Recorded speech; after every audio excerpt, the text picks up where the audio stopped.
Bonjour à toutes et à tous, c'est Sullivan, bienvenue sur ma page YouTube. Alors, j'ai décidé de vous présenter un petit poste. Donc il s'agit du Superstar 6009N, un poste que j'ai acheté il y a environ une quinzaine de jours, pour remplacer un Superstar 3009 qui avait quelques années. Donc j'avais envie de renouveler un petit peu ma petite collection de postes. Donc j'ai choisi le Superstar 6009N. Alors, il y a plusieurs versions au niveau de ce poste, dans des marques différentes. Alors là, j'ai choisi la marque CRT. Pourquoi? Parce que la marque CRT est une marque qui est très connue dans le monde de la radio. Et aussi parce que ce poste, dans la marque CRT, propose un rétroéclairage bleu. C'est un détail esthétique qui est important pour moi parce que j'aime beaucoup déjà cette couleur et je trouve que ça claque, c'est trop trop beau quoi. Alors vous avez la version Anyton, la marque Anyton, le 5555. Vous avez aussi Intec qui propose ce poste, dans une autre référence. Alors la différence c'est, je crois au niveau de la puissance, un petit peu plus faible ou un petit peu plus élevé chez Intec je crois.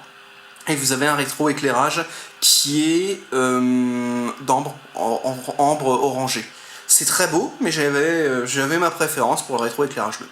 Alors, ce poste à l'origine est un multimode réservé pour les radioamateurs dans la bande des 10 mètres, donc entre 28 et 29,7 MHz. Alors, vous avez la possibilité, bien entendu, d'utiliser ce poste dans la bande des 11 mètres. Alors, c'est très simple pour le débrider. C'est encore plus simple que les postes d'antan.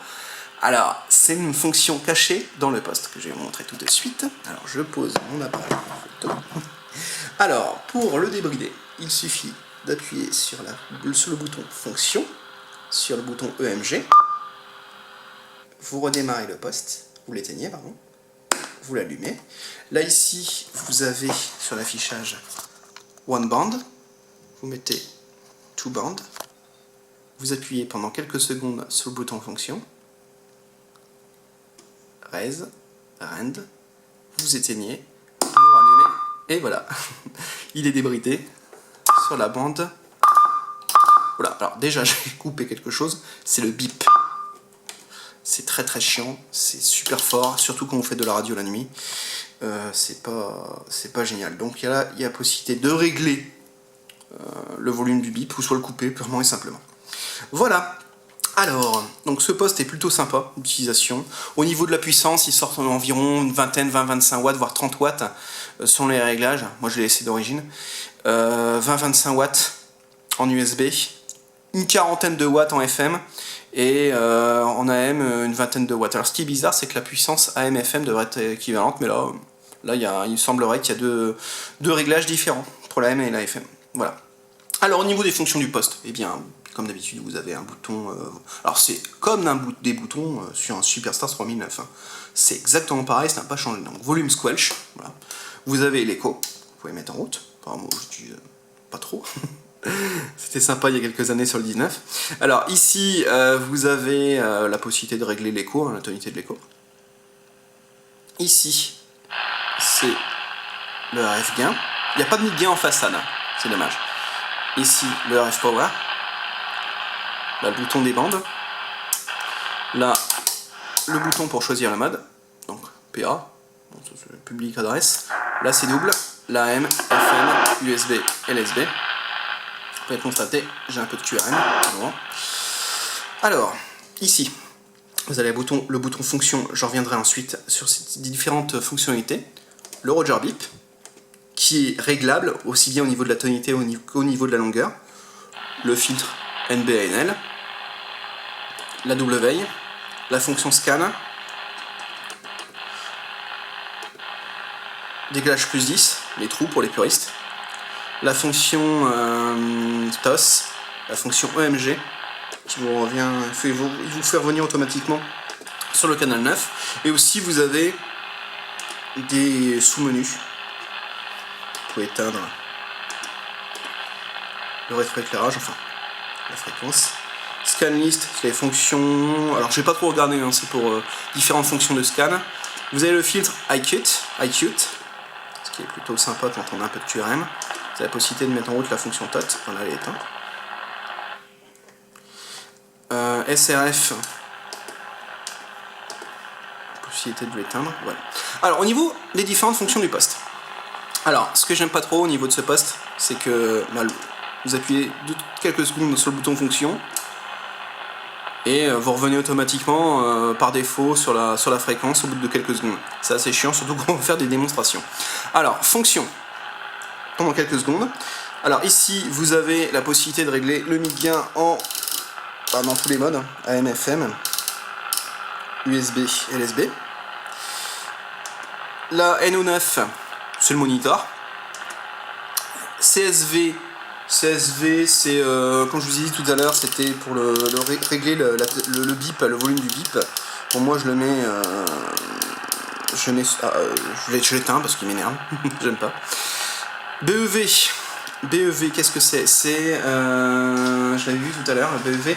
Oui, c'est le... le BEV, c'est le bip des touches. Le BEV, c'est le bip des touches. Voilà. Et ce qu'il y avait avant, donc, CSV, c'est le niveau de tonalité en si double. Voilà. Niveau de tonalité en si double. C'est l'amplitude. Non, je sais pas. Alors, BEV, c'est voilà. Donc, step c'est pour au niveau du clarifère. Donc là, il est à 10 kHz par défaut.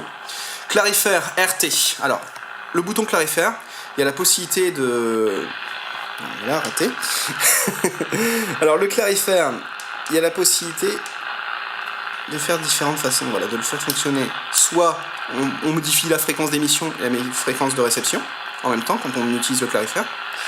Voilà, ça c'est chiant.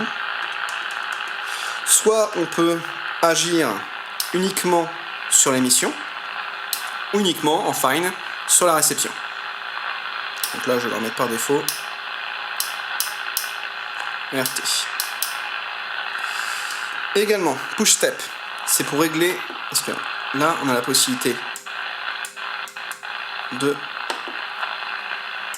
soit modifier le Hertz ou kilohertz. Voilà, on a la possibilité de régler facilement la fréquence et de l'affiner vraiment au Hertz près. Également, au niveau des fonctions de ce poste, push step, ça c'est le bouton clarifière. ASQ, c'est le squelch automatique. TOT, c'est l'anti-bavard. Ça, c'est les différentes fonctions du scan. TSR, c'est pour protéger le poste en cas de TOS trop important. TDC, c'est pareil, c'est en cas de sous-alimentation, de suralimentation du poste, eh bien, on ne peut pas passer en émission. Alors...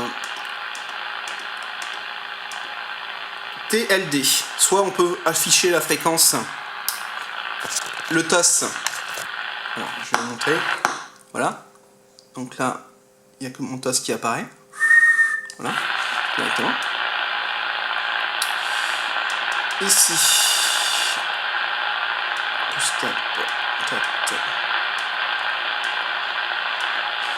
RBF, possibilité de choisir la tonalité du Roger Bip. Donc le Roger Bip est entièrement personnalisable. Voilà, on va vous montrer 1380. Voilà. Alors, là ça marche pas. Tout à l'heure ça fonctionnait mais c'est pas grave.